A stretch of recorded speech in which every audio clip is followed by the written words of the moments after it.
Welcome to Elite Expert Insider Podcast, where we will inspire, motivate, and educate entrepreneurs, innovators, and growth seekers.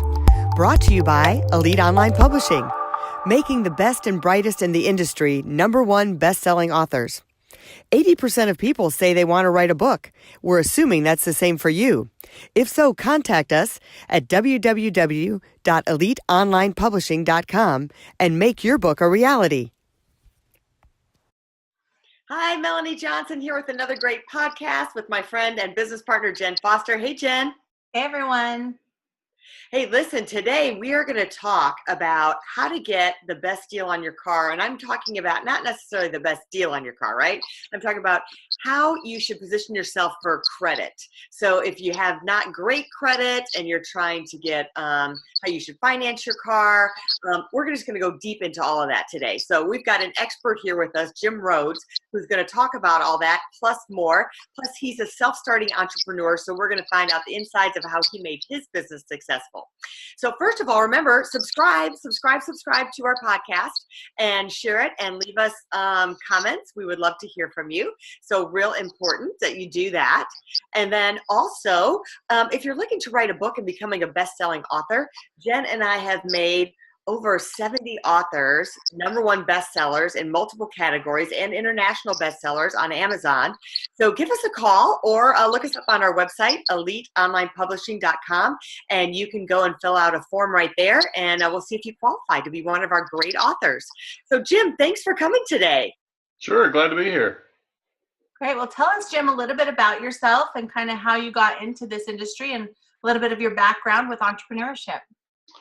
Sure. When people ask me how I found my way into the used car business, I say, well, it kind of found me. I didn't really go looking for it. I was years ago. I started out in the sporting goods and pawn shop business, and when I closed the sporting goods business because it was just eating me up and taking all my time and barely breaking even, I stepped into the car business just simply as a way to pay my mortgage. I was simply thinking near term, get in there and work in sales and make a living and keep my mortgage current.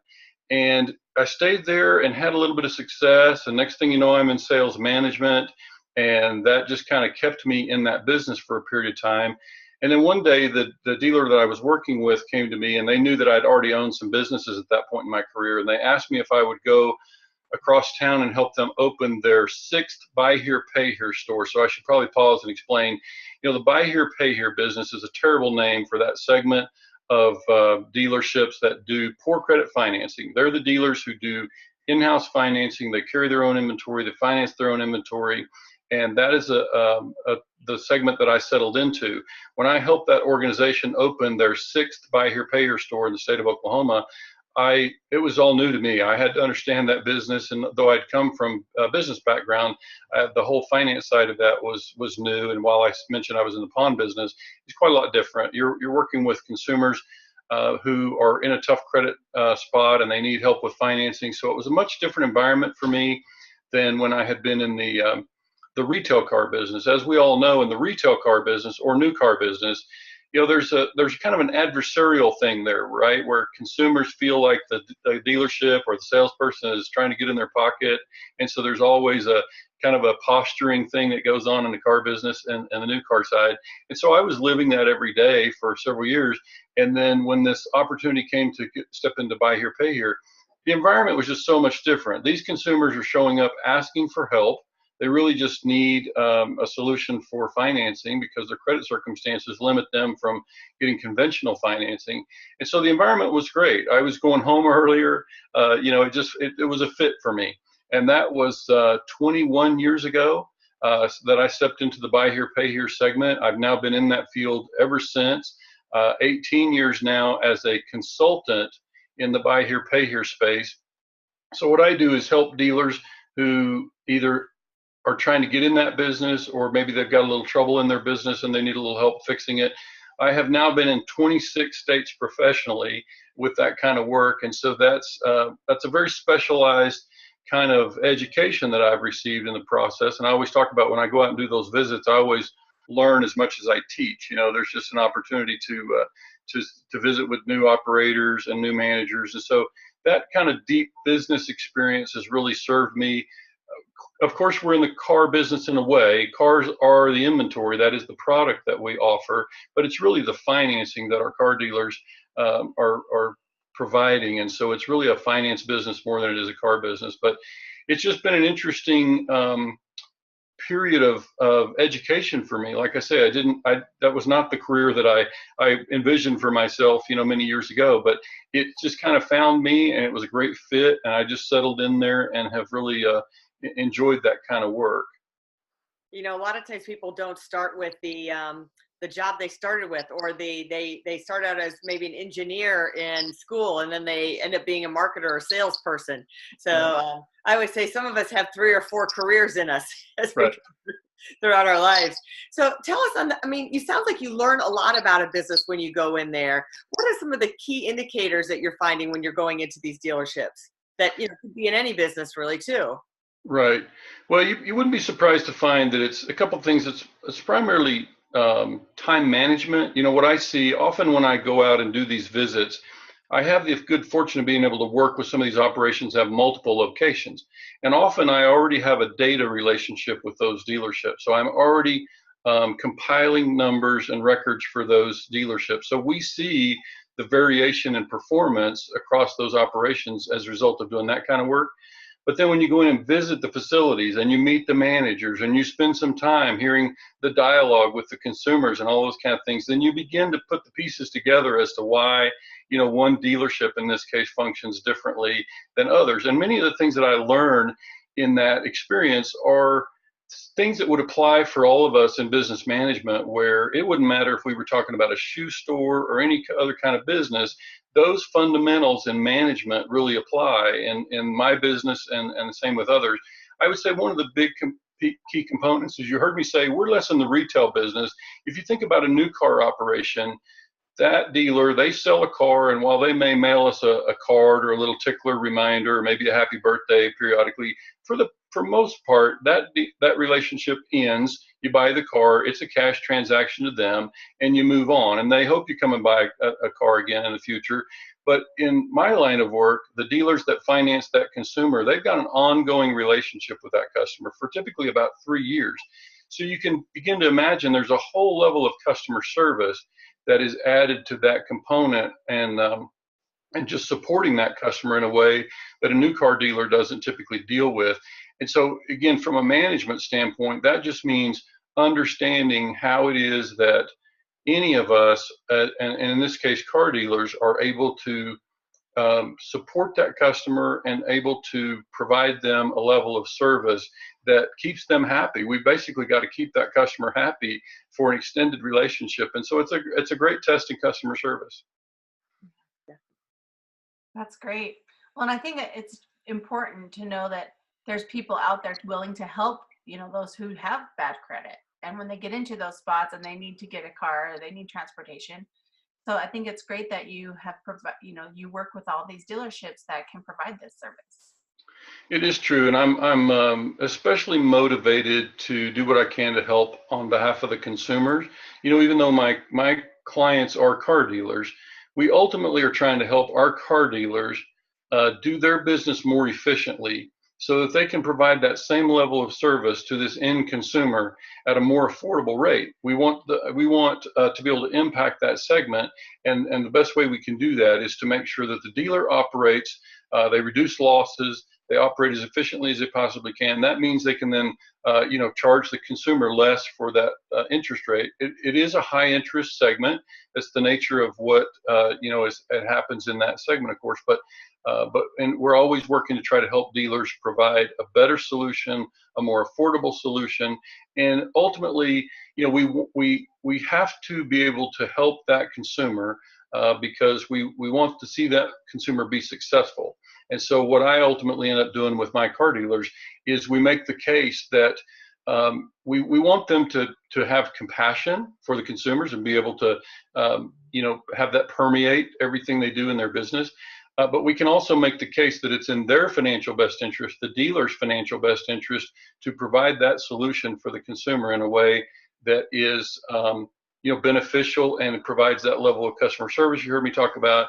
And now we're able to help that customer and retain that customer for a very long time. So retention becomes a very big piece of this. And so again, that's something that can really apply in virtually any kind of business. We just see that customer service and retention is just such a big piece of what we do, and we have to get good at it in our line of work. Yes. So what would you say is the flexibility? I know I'm going to kind of switch over to the consumer side, and you really deal with the dealership, but you're setting them up to do their own financing through the dealership. What kind of flexibility does a consumer have when they come in to negotiate that rate? In the case of a true buy here, pay here transaction, they have almost none. I mean, the consumer would have very little. The truth is we describe this segment of consumers often as unbankable. And all that really means is that they just don't qualify for conventional bank financing or credit union financing. So as a result, they're really at the mercy of whoever would provide that kind of financing solution. So we have to be careful to define that. What I'm really talking about is what we would call a deep subprime customer. That's a very low credit score, very tough circumstances, but it doesn't mean they're bad people. It just means they've fallen into some tough circumstances. They now have to have help from a buy here, pay here type of operation. And as a result, they're pretty much going to need to pay the price that the dealer's willing to, or as at whatever price the dealer's willing to provide that financing solution. So that consumer has very little negotiating power. Now that can vary a little bit, Melanie, in some markets, especially the larger markets. If we're talking about a very large city, then obviously things get a little bit more competitive, and they can simply shop around and compare with the other dealerships. But I certainly, if I'm talking to the consumer, I would say don't do business with a dealer who's not prepared to provide the pricing up front. They should know the interest rate they're going to pay. They should know the price that they're going to pay. And they should be able to take that car and have it checked out by a mechanic of their choice before they sign a contract. Those are things that they should absolutely have negotiating power over. And if the dealer won't do that, I would certainly go find another dealership to do business with. Yeah. So there's so many different dealerships in every different city. So how do you know if they're a buy here, pay here? I mean, that's not really a word that you would search on the internet. So how would you know, who is a dealership that is the financing type of dealership and who isn't? How would you know? Yeah, typically we can recognize that by the signage and sort of the way that they promote themselves. If they're saying that we finance, even though that's kind of a broad phrase, the reality is most dealers who are saying we finance, that typically means they finance on site, in-house. They make the decision themselves. And so that's something to watch for.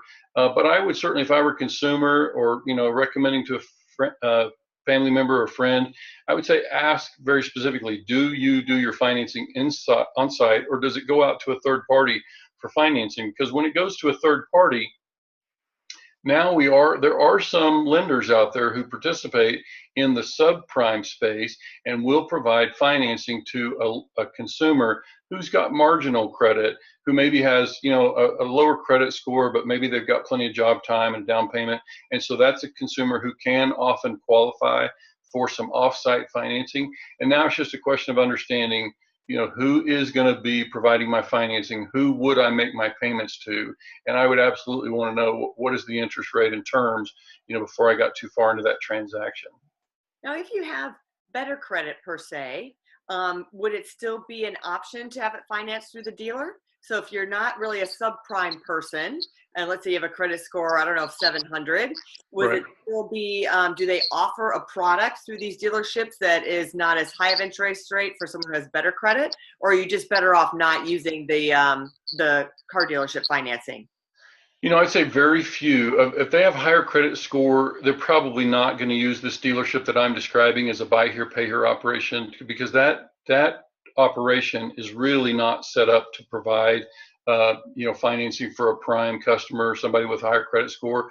The only ones out there in the marketplace that really provide sort of a broad range are going to be the dealership operations like CarMax. You've seen CarMax; they're pretty well known across the country, and I'm happy to recommend them. They're able to provide consistent, fair pricing, and they can provide prime financing solution. And they even have, even though I wouldn't necessarily call it buy here, pay here, because they're so big, and because they do have their own captive or in-house financing solution, it is possible for CarMax to provide financing on site through their own program. So that's a good place for a consumer to go and get solutions. I would say typically that customer, if they're going to use CarMax's finance program, they would need to have probably a little more stable job time and have probably a little more down payment and income in order to qualify for a program at CarMax. But CarMax can provide an on-site solution for those consumers who don't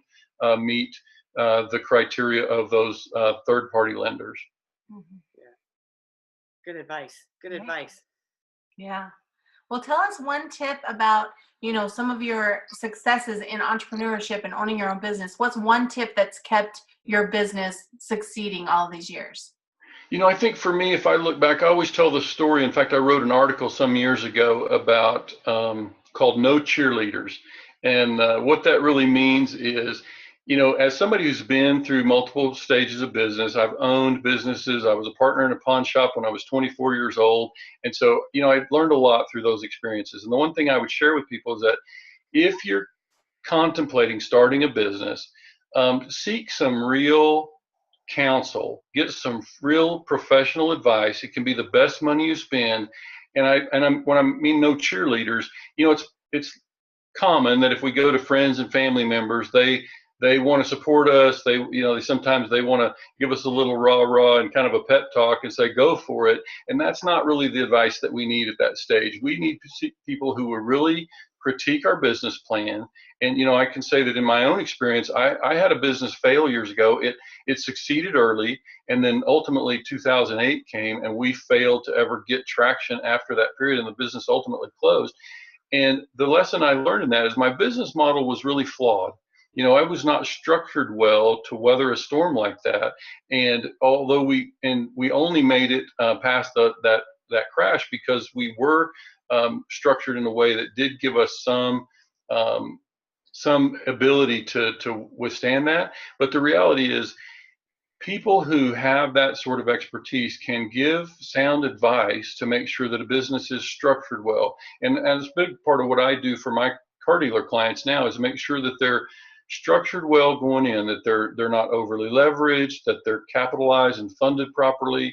And so those are the things that I would say for any business owner, somebody who's contemplating either starting a business or even taking the next step with a business, is make sure and seek out competent advice on that and get people who will really take the time to scrutinize your business plan. And even if that means paying a little something to do that, could be the best money that you spend in the interest of trying to make sure your business has a chance for success. There are a lot of things we can't control in business, but when it comes to forecasting and business planning, I know that there are a lot of things that we can predict, and we ought to work really hard to make sure that we haven't left any stones unturned in that area. Very smart. Well, tell us where we can reach you for more information. The consulting firm is now called the Octane Group. We just rebranded our company, and you can find us at the Octane Group. It's octane.group. There's no .com, so you can look up the Octane Group of Utah on LinkedIn, and you can find us. Our website is octane.group. That's great. Well, we'll put the link up on the bottom for those watching on YouTube, and those that are listening on TuneIn or iTunes or Google Podcasts. You can just go to octane.group to get more information about Jim Rhoads and everything, and of course find him on LinkedIn as well. Terrific. So make sure you subscribe to this podcast and share it to as many people as you can. We always try and bring you good information that it can help you, your business, your family, you personally. And Jen and I own a company called Elite Online Publishing, where we make people #1 best-selling authors and teach them how to use their book for their business as leverage as an advertising tool. So we've made all of our authors #1 bestsellers and help them with their marketing and branding plan. So if you're interested in that, look us up at eliteonlinepublishing.com, and under contacts, there's a form you can fill out and see if you qualify to be one of our authors. We'd love to work with you. We'll see you next time right here at the Elite Expert Insider. Bye. If you'd like to create the most powerful advertising tool for your business, contact us at eliteonlinepublishing.com, where we will help you create, publish, and make your book a #1 bestseller, and show you how to get new leads and more revenue for your business. If you'd like to check us out on our Facebook page, we have a free book for you as our gift. Just go and click free book. Remember to subscribe and leave a comment for our podcast. We would love to hear from you.